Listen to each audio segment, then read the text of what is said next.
Kronologi pegawai BUMN tikam istri hingga tewas, terduduk di teras usai membunuh.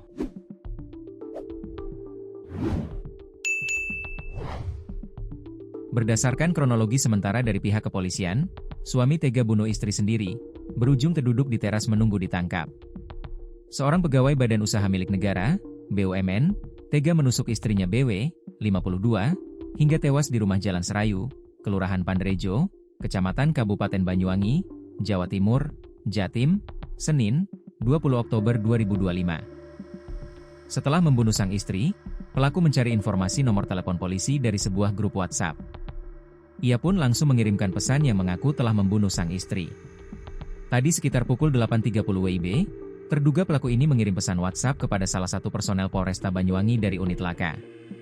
Isi pesannya adalah menyampaikan bahwa ia ingin menyerahkan diri karena telah melakukan pembunuhan terhadap istrinya, kata Kapolresta Banyuwangi, Kombes Pol Rama Samtama Putra.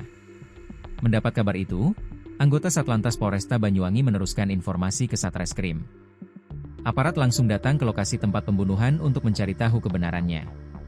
Tim Resmo Polresta Banyuwangi bergerak menuju TKP, dan menemukan terduga pelaku berada di teras rumah dengan kondisi pintu terbuka, tutur Kapolresta. Benar saja, saat itu polisi menemukan korban dalam keadaan terlentang di ruang makan. Dadanya bersimbah darah. Mengetahui hal itu, tersangka langsung diamankan dan digelandang ke Mapolresta Banyuwangi. Sementara, aparat menggelar olah tempat kejadian perkara, TKP, dan mengumpulkan berbagai barang bukti.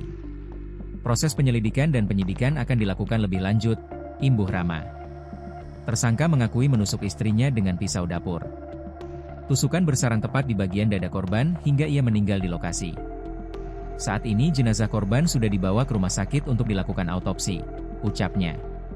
Saat penusukan terjadi, lanjut Rama, kondisi rumah dalam keadaan sepi, anak-anak korban tengah bersekolah. Diketahui, pasangan itu memiliki 3 orang anak.